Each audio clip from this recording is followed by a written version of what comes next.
Permanecer, permanecer.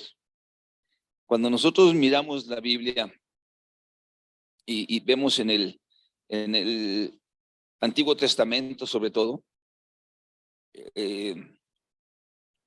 a lo largo de todo el Antiguo Testamento, nosotros vemos una constante, y esa constante que vemos es lo variable que es el pueblo de Dios, ¿no? Vemos a un rey que hace lo bueno y que luego termina haciendo lo malo, como Josías, ¿no? Un rey tremendo que hace cosas maravillosas y luego a la mera hora se enaltece para su propia ruina. Vemos a los jueces que constantemente se levantan como hombres de Dios, como Gedeón, ¿no? Que hace una gran batalla, una gran victoria, pum, y luego a la mera hora ya se anda equivocando el rumbo. Entonces,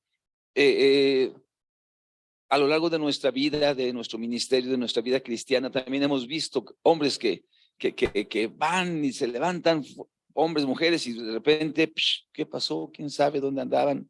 ¿Qué sucedió? No sabemos. No estamos tan preparados para permanecer. Amén. Y cuando el Señor Jesucristo entiende de esto, habla de esto, con sus discípulos les dice en el Evangelio según San Juan, en el capítulo 15,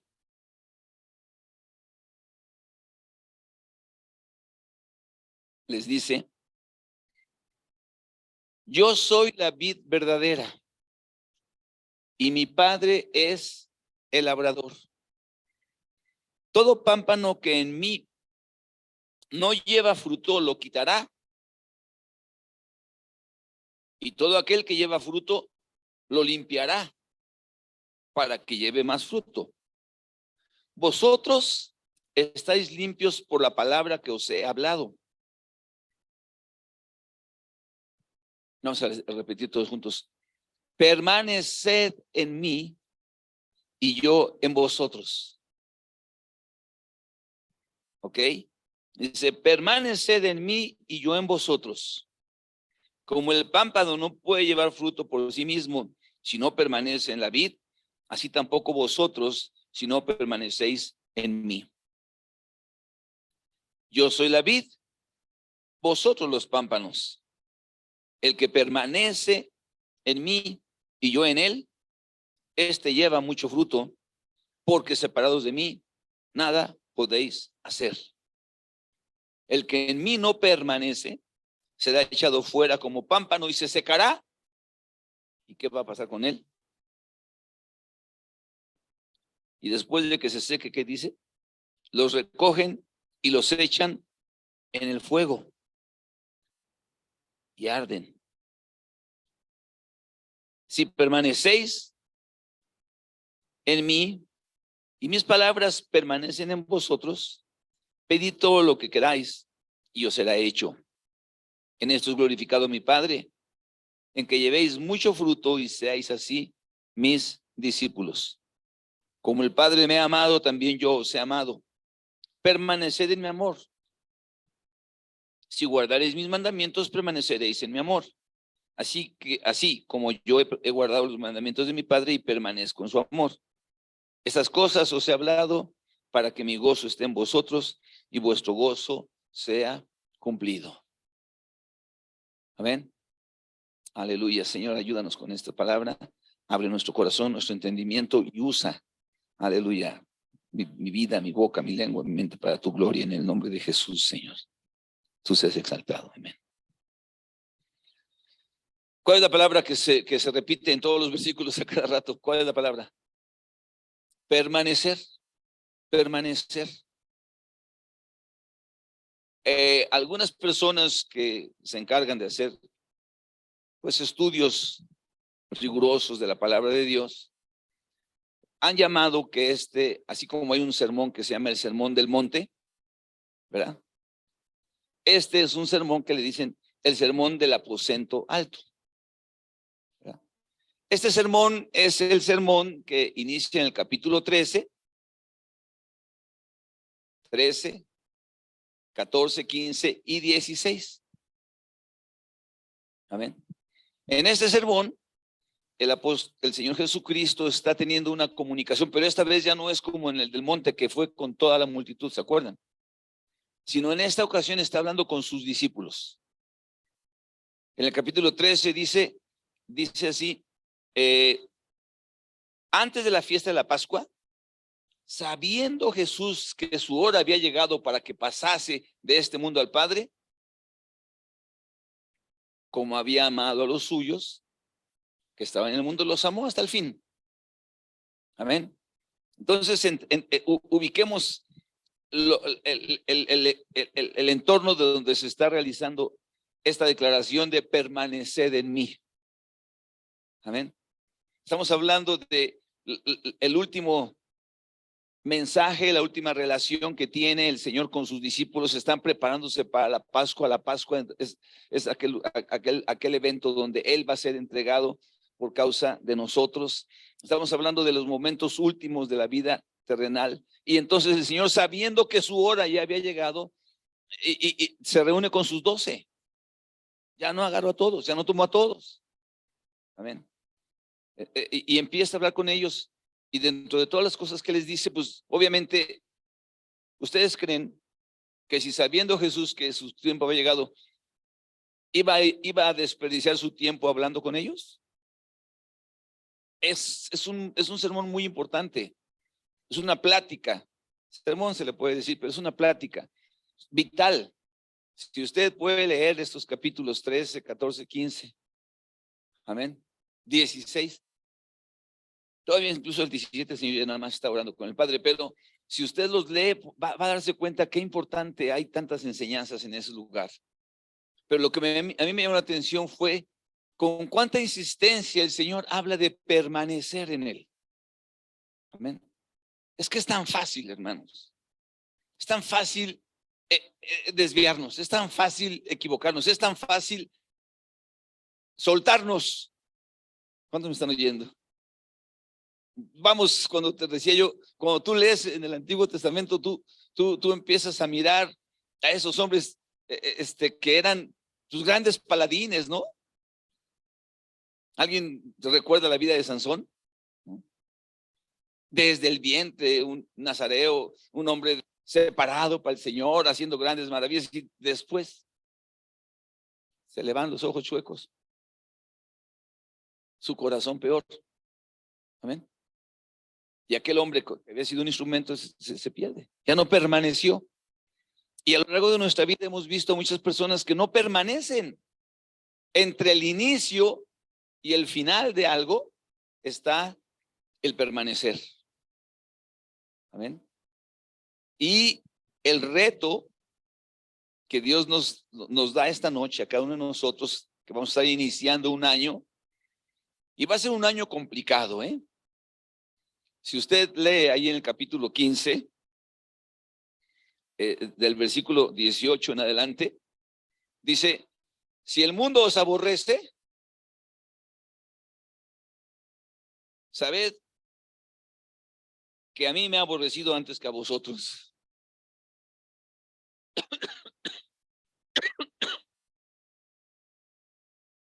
¿Estás aquí?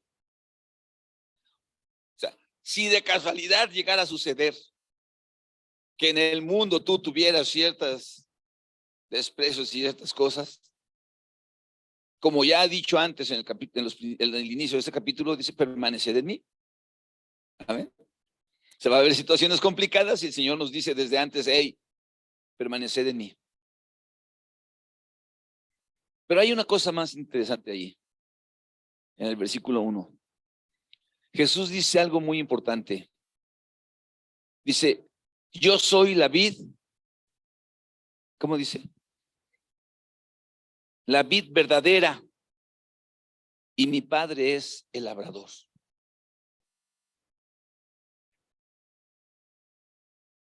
No sé si tú has comprado algo y te dicen, no, este es el verdadero. Este es verdadero, este es auténtico.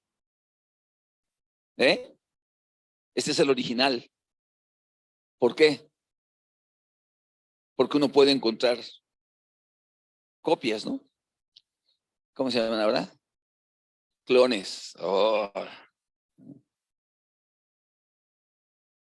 Pero Jesús no dijo solamente yo soy la vid, sino dijo yo soy la vid verdadera.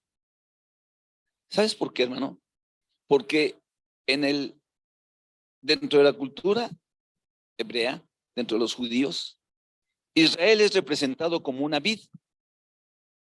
Y la vid es un fruto muy abundante. Fíjate cómo dice la escritura ahí en el Salmo 128, en el versículo 3, cuando habla del varón que teme al Señor. Salmo 128, ¿se acuerdan? Esos son los salmos que se cantaban cuando iban rumbo a la Pascua o iban rumbo a la fiesta en Pentecostés.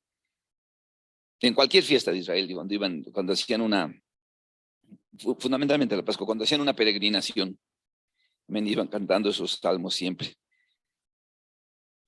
Y está el 128 que dice, ¿cómo dice? Dice, bienaventurado todo aquel que teme a Jehová y anda en sus caminos. Cuando comieres el trabajo de tus manos, bienaventurado serás y te irá bien. Tu mujer será como vid que lleva fruto a los lados de tu casa. Amén. Así que Israel es considerado, el símbolo de Israel, del pueblo de Dios, es la vid. Okay. En el Antiguo Testamento se le llama que es la vid. Hay una escritura en el Salmo 80. Miren cómo dice ahí, para referirse a Israel. Salmo 80, el versículo 8.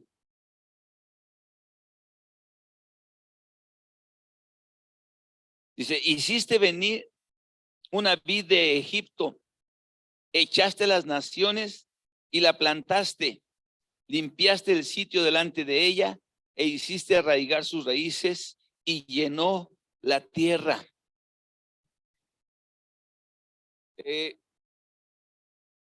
La vid, insisto, es el árbol o la planta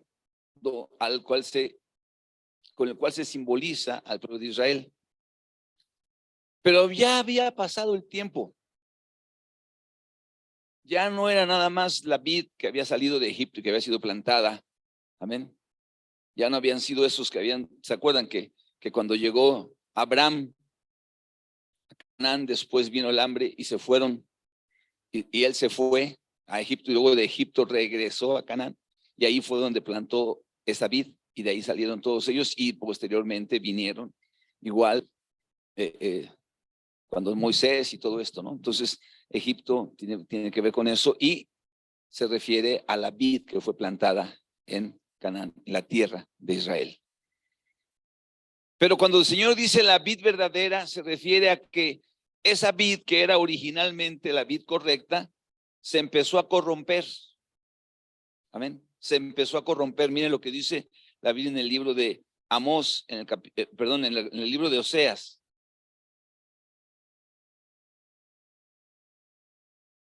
Oseas, en el capítulo 10 de Oseas.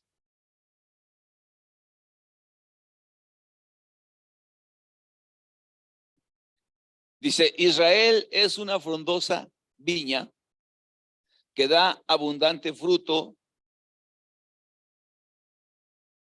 ¿Para quién? Para sí mismo. Conforme a la abundancia de su fruto multiplicó también los altares y conforme a la bondad de su tierra aumentaron sus ídolos. Israel, que era una viña frondosa, empezó a dejar de permanecer en Dios y empezó a vivir para sí mismo. Y al empezar a vivir para sí mismo, se llenó de idolatría. Y crecieron, pero crecieron llenos de idolatría. Entonces, hay una escritura en el libro de Ezequiel, en el capítulo 22. No, Ezequiel no.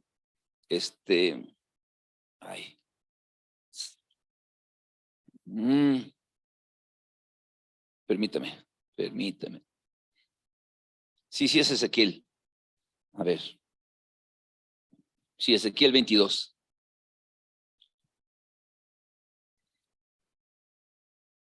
Vamos a leer el versículo 23 en adelante. Ezequiel 22. Vean lo que dice el Señor. ¿Se acuerdan qué hacían los profetas?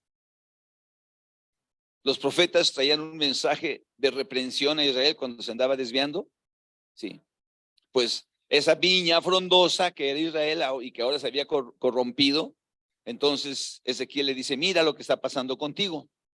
Vino a mí palabra de Jehová diciendo, hijo de hombre, di a ella, tú no eres tierra limpia ni rociada con lluvia en el día del furor. Hay conjuración de tus profetas en medio de ella. Como león rugiente que arrebata presa, devoraron almas, tomaron haciendas y honra, multiplicaron sus viudas en medio de ella. Sus sacerdotes violaron mi ley y contaminaron mis santuarios. Entre lo santo y lo profano no hicieron diferencia, ni distinguieron entre lo inmundo y lo limpio. Y de mis días de reposo apartaron sus ojos, y yo he sido profanado en medio de ellos. Sus príncipes en medio de ella son como lobos que arrebatan presa, derramando sangre para destruir las almas, para obtener ganancias injustas. Y sus profetas recubrían con lodo suelto, profetizándoles vanidad y adivinándoles mentira, diciendo, así ha dicho Jehová el Señor, y Jehová no había hablado. El pueblo de la tierra usaba opresión y cometía robo al afligido y menesteroso hacía violencia, al extranjero oprimía sin derecho. Y busqué entre ellos hombre que hiciese vallado y que se pusiese en la brecha delante de mí a favor de la tierra para que yo no la destruyese, y no lo hallé. Por tanto derramé sobre ellos mi ira, con el ardor de mi ira los consumí, hice volver el camino de ellos sobre su propia cabeza, dice Jehová el Señor. Amén. La viña había dejado de ser la vid verdadera. Ahora era una vid corrupta. Todos, desde los príncipes, los sacerdotes, los profetas, el pueblo, todos estaban totalmente corrompidos. Y cuando el pueblo de Israel estaba así, dice el Señor, yo busqué a una persona que pudiera ser vallado y que se pusiese en la brecha delante de mí para que yo no la destruyese. ¿Y qué creen que pasó? No lo encontró. Entonces, por eso es que el Señor mandó su ira, por eso es que Israel fue llevado cautivo, por eso es que Judá fue llevado cautivo, por eso es que vino esa desolación, por eso es que pasaron 400 y cacho de años de silencio entre Malaquías y Mateo. Entonces, cuando viene el Señor, Él tiene que identificarse con los discípulos y les tiene que decir, yo soy la vid, pero no la vid corrompida, yo soy la vid verdadera. Amén. Y eso es lo que tenemos que entender nosotros. Amén. Nosotros necesitamos tener una relación con el Señor Jesucristo de tal manera que nosotros estemos ciertos de que estamos conectados no a una religión, no a una cuestión externa, no a una situación de decir, no, pues es que hay que ir, hay que hacer, no, sino de que estemos permaneciendo en Cristo Jesús. Amén. El que está en Cristo es una nueva criatura. En Cristo somos más que vencedores. En Cristo Jesús. Amén. Tenemos todas las bendiciones. Entonces Él dice, si estás en Cristo, entonces estás en la vid. ¿Y qué crees? ¿Qué crees? Que mi Padre es el labrador. Amén. Y si ¿cómo dice?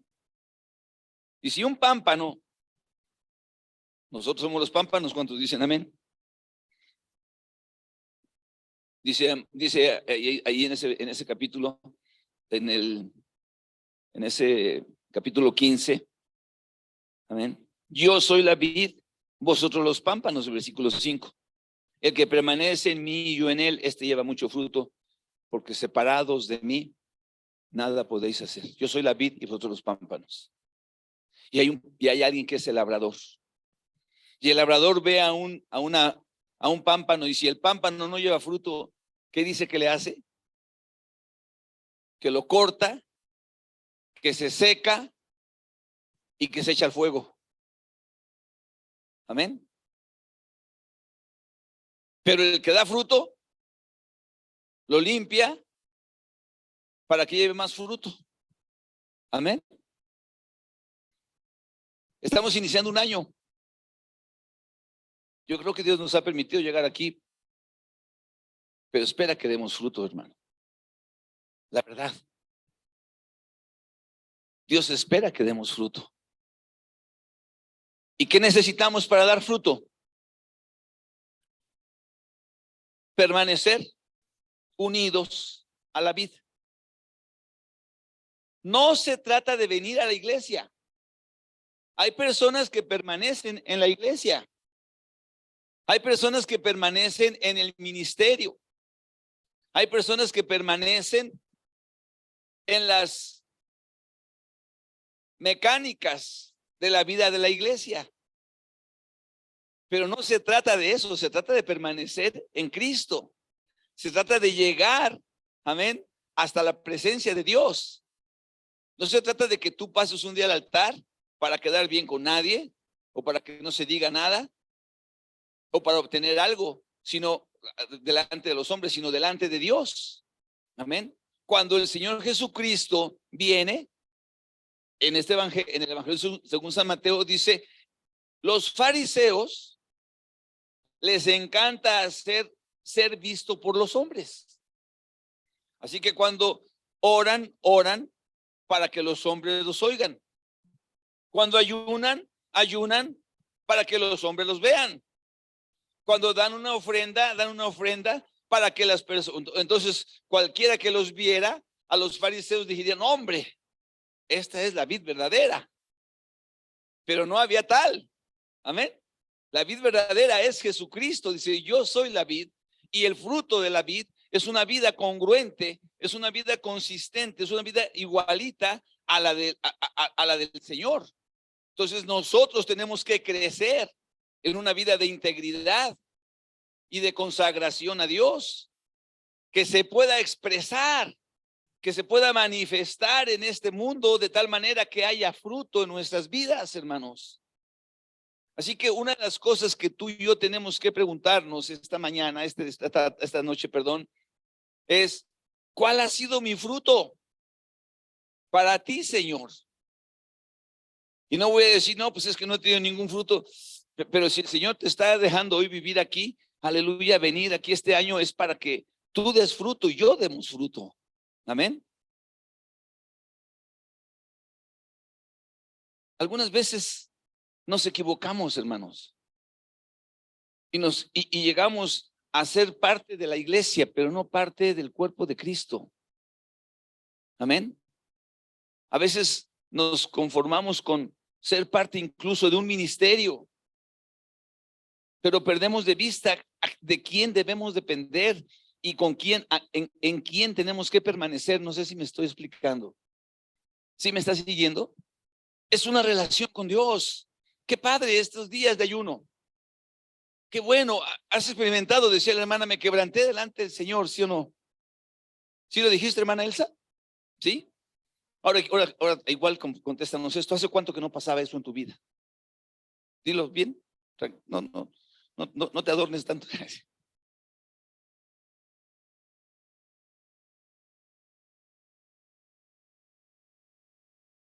¿Como un par de años? ¿O qué dijiste? Ah, de meses. ¿Sí me explico? De repente podemos caer en este tipo de vida y no estamos señalando. Es que podemos caer. Es que no puedo decir, ay, ¿te acuerdas que dice la Biblia que cuando señalas a alguien, bueno, dice un dicho, cuando señalas con este dedo a alguien, hay tres que te están apuntando a ti. Entonces mejor no decir nada de nadie. ¿Amén? Pero eso nos pasa.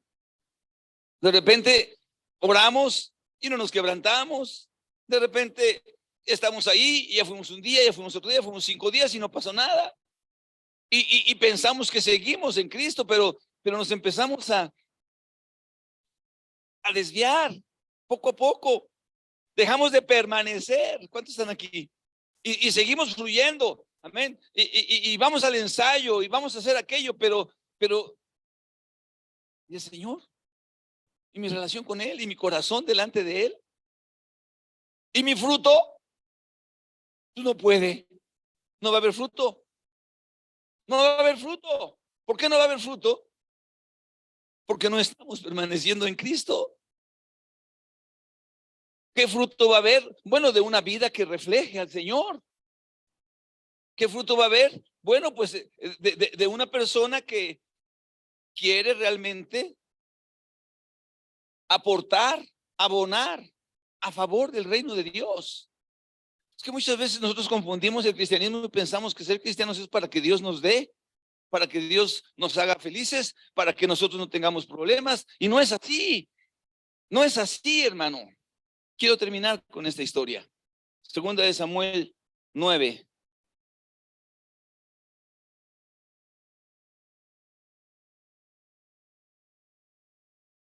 Segunda de Samuel, capítulo 9. Vamos a leer del 3 al 10.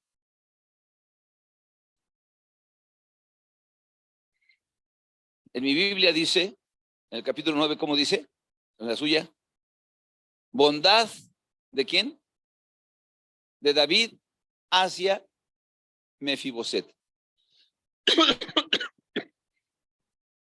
Dijo David, ¿ha quedado alguno de la casa de Saúl a quien haga yo misericordia por amor de Jonatán? Y había un siervo de la casa de Saúl que se llamaba Siba, al cual llamaron para que viniese a David, y el rey le dijo, ¿eres tú Siba? Él respondió, tu siervo. El rey le dijo, ¿no ha quedado nadie de la casa de Saúl a quien haga yo misericordia de Dios? Y Siba respondió al rey, aún ha quedado un hijo de Jonatán, lisiado de los pies. Entonces el rey le preguntó, ¿dónde está? Y Siba respondió al rey, he aquí está en casa de Maquir, hijo de Amiel, en Lodebar. Entonces envió el rey envió el rey David y le trajo de la casa de Maquir, hijo de Amiel de Lodebar, y vino Mefiboset, hijo de Jonatán, hijo de Saúl, a David, y se postró sobre su rostro e hizo reverencia y dijo David, Mefiboset. Y él respondió, he aquí tu siervo. Y le dijo David, no tengas temor, porque yo a la verdad haré contigo misericordia por amor de Jonatán tu padre, y te devolveré todas las tierras de Saúl tu padre, y tú comerás, a ver, ¿qué dice? Siempre en mi casa, en mi mesa, en mi mesa. Y él inclinándose dijo, ¿y quién es tu siervo para que mires a un perro muerto como yo? Entonces el rey llamó a Siba, siervo de Saúl, y le dijo, todo lo que fue de Saúl y de toda su casa, yo lo he dado al hijo de tu señor. Tú pues le labrarás las tierras, tú con tus hijos y tus siervos, y almacenarás los frutos para que el hijo de tu señor tenga pan para comer. Pero Mefiboset, el hijo de tu señor, comerá siempre a mi mesa. Y tenía Siba 15 hijos y 20 siervos, o sea, había mano de obra para trabajar para él. Y respondió Siba al rey, conforme a todo lo que ha mandado mi señor el rey a su siervo, así lo hará tu siervo. Mefiboset, dijo el rey, comerá a mi mesa como un criado más, como uno de los hijos del rey. Y tenía Mefiboset un hijo pequeño que se llamaba Micaía, y toda la familia de la casa de Siba eran siervos de Mefiboset. Y moraba Mefiboset en Jerusalén, porque comía siempre a la mesa del rey y estaba lisiado de ambos pies.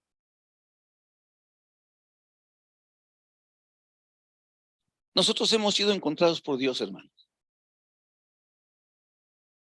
porque es un pacto por amor a alguien de nuestros antepasados, por amor al Señor, y nos encontró a nosotros, que estábamos lisiados de los pies y del cerebro y no sé de cuántas cosas más. Amén. Y nos dijo, vas a comer a mi mesa, siempre. Y nosotros tenemos solamente la responsabilidad de estar a su mesa siempre, de venir y de buscarle siempre. Y de permanecer en él. Y tan fácilmente se nos olvida que él fue herido por nuestros pecados, molido por nuestras rebeliones. El castigo de nuestra paz fue sobre él. Que él fue propicio a nosotros. Que él nos rescató para su gloria. Que tenemos un año por delante. Vamos a ponernos de pie. Hay una parábola en el libro de Mateo, en el capítulo 13, que habla de la gran perla, o de la perla de gran precio. Cuando leemos esa parábola,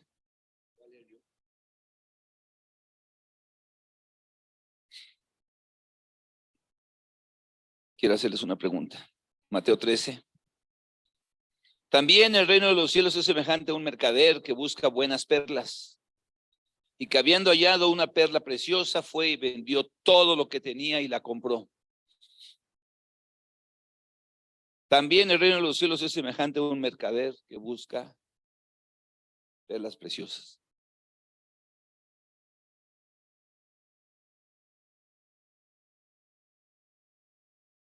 ¿A quién se refiere? ¿Quién es ese mercader que vendió todas sus perlas para tener la perla de gran precio?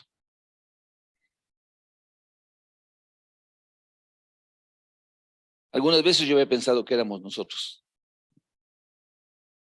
Cuando Dios nos encuentra, o lo encontramos la perla de gran precio, y decimos, ya basta, no quiero nada más. Este es el único.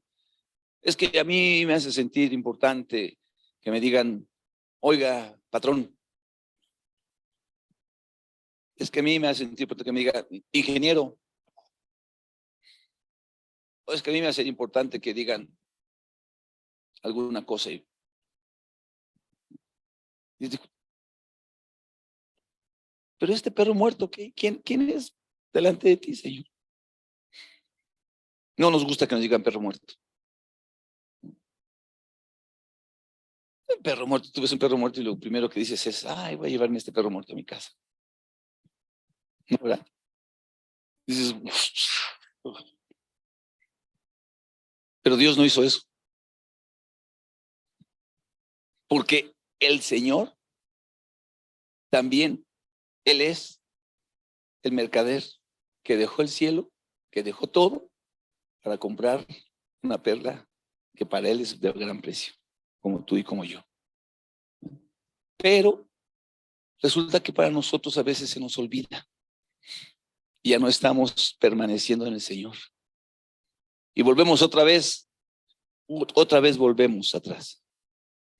¿Sabes qué, hermano? La vida de este hombre, de Mefiboset, cuando dice más adelante y empiezas a encontrarle algún contexto a la vida de Mefiboset, te das cuenta que era una persona, quedó lisiado de los pies porque cuando huyó la persona que lo llevaba cargando, porque había habido una revuelta, entonces se le cayó el niño. No nació así.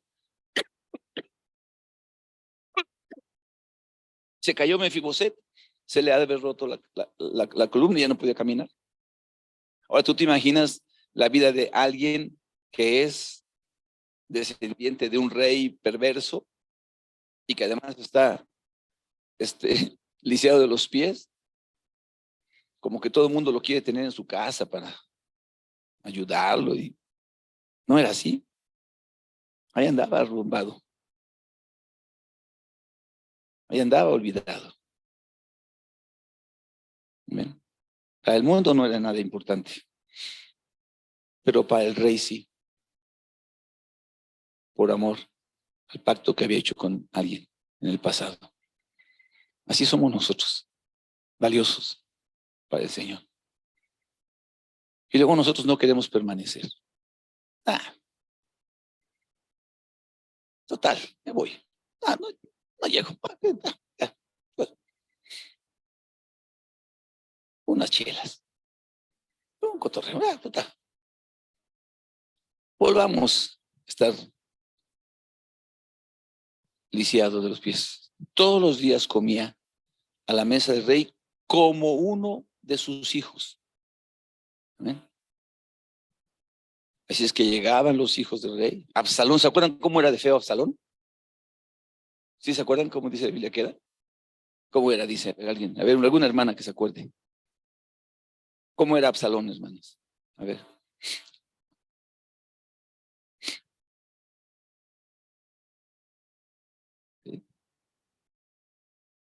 Sí, como Brad Pitt, más o menos. Ay, sí. A ver. Vamos a comer. Tilín, tilín, tilín, vengan a comer. Y ya venían todos. Y las hijas del rey. Y Absalón. Y todos los demás. Y de repente se oía alguien que... Shh, shh, shh, shh. Alguien que llegaba arrastrándose. Shh, shh. Se sentaba ahí. ¿Ustedes creen que iba a desperdiciar esa oportunidad? ¿O querría volver al pasado? Vamos a cerrar los ojos un momento. Dios dice permanecer en Cristo.